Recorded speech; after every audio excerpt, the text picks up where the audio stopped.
Shalom adik-adik semua, kita berjumpa kembali dalam ibadah online Sekolah Minggu Bukit Palma. Adik-adik tetap semangat ya untuk memuji Tuhan. Mari kita memuji Tuhan, anak monyet di atas pohon dilanjut dengan jalan serta Yesus. Mari kita angkat sama-sama.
Salam adik-adik, selamat hari Minggu. Kita akan memulai ibadah kita di pagi hari ini. Sebelumnya kita berdoa dulu ya. Semua lipat tangan, ayo adik-adik tutup mata. Selamat pagi Tuhan Yesus yang baik. Karena pagi hari ini kami akan memulai ibadah kami anak-anakmu Sekolah Minggu Bukit Palma. Kiranya Tuhan menyertai kami selalu dalam ibadah ini dari awal, pertengahan hingga akhirnya. Tolong Tuhan penuhi kami dengan kuasa Roh Kudus-Mu. Di dalam nama Yesus kami berdoa. Terima kasih Bapak di surga, terima kasih Tuhan Yesus, terima kasih Roh Kudus. Haleluya, amin. Adik-adik, sebelum kita mendengarkan firman Tuhan, mari kita memuji Tuhan kembali dengan pujian betapa baiknya Engkau Tuhan. Mari kita angkat sama-sama.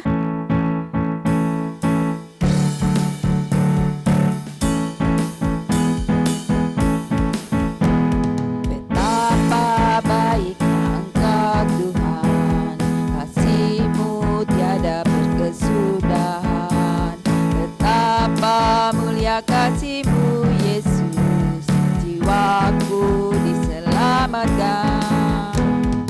Hosana ku memuji Tuhan, Hosana ku tinggikan Yesus. Hosana, Hosana, Hosana.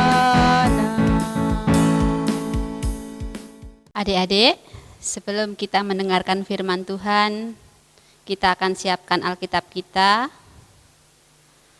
kemudian kita akan berdoa. Adik-adik tutup mata, lipat tangan, kita berdoa. Tuhan Yesus yang baik, terima kasih di hari Minggu ini kami anak-anak Sekolah Minggu Bukit Palma boleh beribadah walaupun masih secara online. Kami mengucap syukur boleh menjumpai Tuhan di dalam ibadah Sekolah Minggu di Bukit Palma walaupun masih di rumah masing-masing. Kami akan mendengarkan firman-Mu ya Tuhan, biarlah apa yang akan kami dengar benar-benar berasal daripada-Mu. Dan hamba yang akan menyampaikan, Tuhan mengurapi dengan Roh Kudus-Mu sehingga apa yang hamba sampaikan benar-benar berasal daripada-Mu. Terima kasih Tuhan, ampun segala salah dan dosa kami. Hanya di dalam nama Tuhan Yesus kami sudah berdoa dan mengucap syukur. Haleluya, amin. Nah adik-adik, kita akan membaca dari Lukas 16. Lukas 16, angka besarnya ya adik-adik. Kemudian angka kecilnya kita akan mencari angka 1 sampai dengan angka yang ke-10.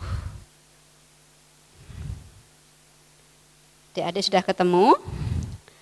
Kalau sudah ketemu, kita akan membaca bersama-sama. Judulnya adalah perumpamaan tentang bendahara yang tidak jujur. Dan Yesus berkata kepada murid-muridnya, ada seorang kaya yang mempunyai seorang bendahara. Kepadanya disampaikan tuduhan bahwa bendahara itu menghamburkan miliknya. Lalu ia memanggil bendahara itu dan berkata kepadanya, apakah yang kudengar tentang engkau? Berilah pertanggungjawab atas urusanmu, sebab engkau tidak boleh lagi bekerja sebagai bendahara. Kata bendahara itu di dalam hatinya, apakah yang harus aku perbuat? Tuanku memecat aku dari jabatan sebagai bendahara.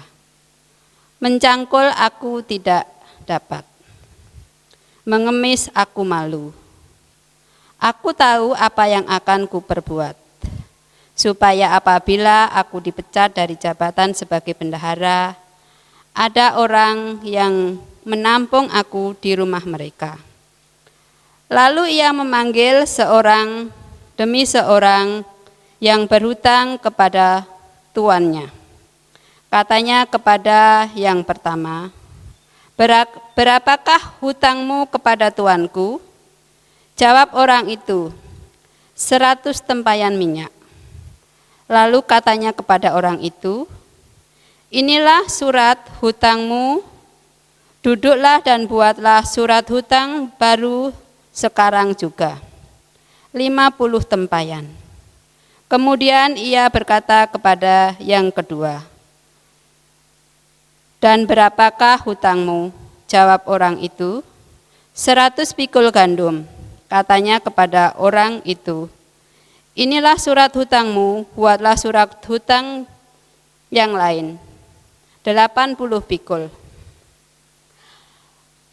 Lalu tuan itu memuji bendahara yang tidak jujur itu, karena ia telah bertindak dengan cerdik, sebab anak-anak dunia ini lebih cerdik terhadap sesamanya daripada anak-anak terang. Dan aku berkata kepadamu, ikatlah persahabatan dengan mempergunakan mamon yang tidak jujur, supaya jika mamon itu tidak dapat menolong lagi, kamu diterima di dalam kemah abadi. Barang siapa setia dalam perkara-perkara kecil, ia setia juga dalam perkara-perkara besar. Dan barang siapa tidak benar dalam perkara-perkara kecil, ia tidak benar juga dalam perkara-perkara besar. Ya adik-adik, perikop yang kita baca ini, Ibu beri judul bendahara yang tidak jujur. Jadi ada seorang yang kaya raya dan memiliki salah seorang dari karyawannya yang disebut dengan bendahara. Bendahara ini diberi tanggung jawab untuk mengelola keuangan dan pembukuan dari perusahaan tuan yang kaya raya tadi. Sewaktu-waktu bendahara ini dipanggil oleh tuannya dan diminta pertanggungjawaban karena telah terdengar kabar bahwa ia telah salah dalam mengurus urusan tentang bendahara tadi, tentang keuangannya. Dan bendahara ini sudah jelas adik-adik akan terancam dipecat. Bendahara ini pun bingung sebab untuk mencangkul bendahara tadi tidak bisa. Apalagi untuk mengemis, dia sangatlah malu.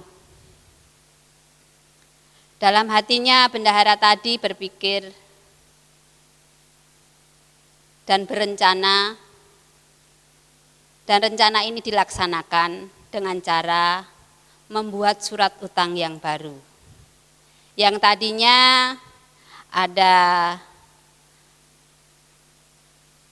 pelanggan-pelanggannya yang mempunyai utang, yang dikatakan dalam Alkitab 100 tempayan minyak diubah menjadi 50 tempayan minyak. Kemudian yang kedua, yang tadinya berhutang 100 pikul gandum diubah menjadi 80 pikul gandum. Tentunya supaya orang-orang tadi yang diubah hutangnya lebih kecil dari nilai yang sebelumnya, supaya bisa menampung bendahara tadi jika ia dipecat dan tidak memiliki rumah, sehingga bendahara tadi bisa menumpang di rumah mereka. Tetapi apa adik-adik? Tuhan tadi mengetahuinya dan akhirnya Tuhan tadi memuji kecerdikan dari bendahara tadi. Bukan kejujuran yang dipuji oleh tuannya, tetapi kecerdikan di dalam menyalahgunakan kepercayaannya.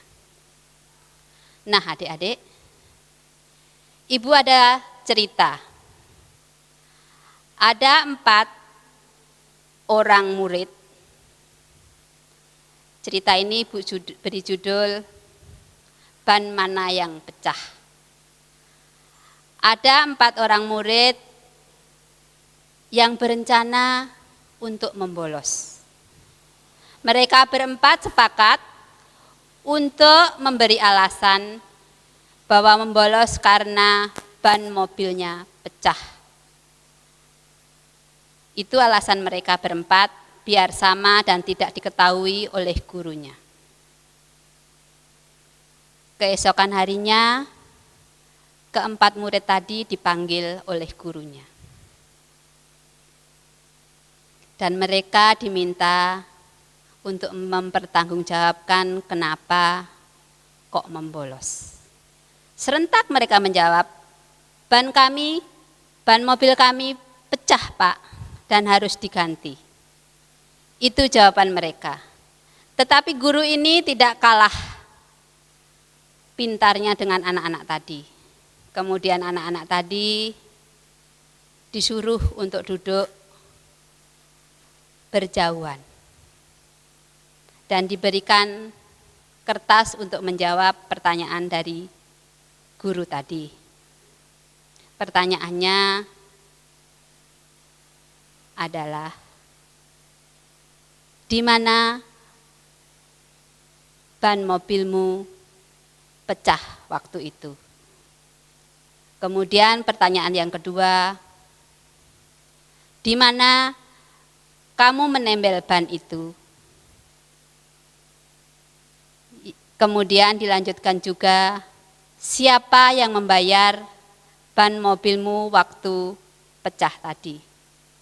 Otomatis ke-4 siswa tadi bingung. Karena mereka tadi punya kesepakatan hanya satu. Ban mobil kami pecah, itu saja. Jadi ketahuanlah kalau mereka itu berbohong, tidak jujur. Nah adik-adik boleh belajar melalui firman hari ini di dalam Lukas 16 ayat 1 sampai dengan 10 ini. Kita perlu jujur dalam segala keadaan pun kita harus berkata jujur. Karena apa adik-adik? Kalau kita jujur, Tuhan akan mempercayakan perkara-perkara yang kecil, kemudian Tuhan juga akan mempercayakan perkara-perkara yang besar. Itu terdapat dalam Lukas 16 ayat yang ke-10. Jadi adik-adik, marilah kita belajar jujur, baik itu kepada orang tua kita, kepada guru kita, kepada keluarga kita. Kita belajar untuk jujur supaya kita menjadi anak-anak Tuhan. Karena kejujuran itu adalah salah satu ciri dari anak-anak Tuhan. Terima kasih, cerita hari ini cukup sekian. Ibu akan bagikan tugas untuk anak-anak. Untuk minggu ini, playgroup mengucapkan kata setialah pada perkara yang kecil. Tolong bagi ibu-ibu yang punya anak playgroup, dibimbing anaknya ya untuk mengucapkan setialah pada perkara yang kecil. Kemudian anak-anak kecil, ayat hafalannya adalah Lukas 16 ayatnya yang ke-10 bagian A, yaitu barang siapa setia pada perkara-perkara kecil, ia setia juga pada perkara-perkara yang besar. Kemudian anak tanggung dan pra-remaja, Lukas 16 ayat yang ke-10. Jadi semua dari anak tanggung sama pra-remaja itu ayat hafalannya, ayat Lukas 16 ayat yang ke-10. Adik-adik, sebelum Ibu mengakhiri ibadah ini, mari kita berdoa. Lipat tangannya, tutup matanya, kita berdoa. Tuhan Yesus, terima kasih pada hari ini anak-anak sekolah minggu Bukit Palma boleh belajar firman-Mu tentang kejujuran. Biarlah anak-anak kami boleh belajar kejujuran dimanapun mereka berada dalam segala situasi dan keadaan di dalam kehidupan mereka. Berkati anak-anak kami, berikanlah masa depan yang baik, kesehatan, kekuatan, juga berkat-berkat yang lain Engkau curahkan kepada anak-anak kami. Kami juga berdoa untuk gereja kami Bukit Palma, berkatilah Bapak Pendeta, para majelis, warga jemaat semua, Tuhan memberkati kami semua, sehingga kami bisa beribadah dan memuji muliakan nama-Mu.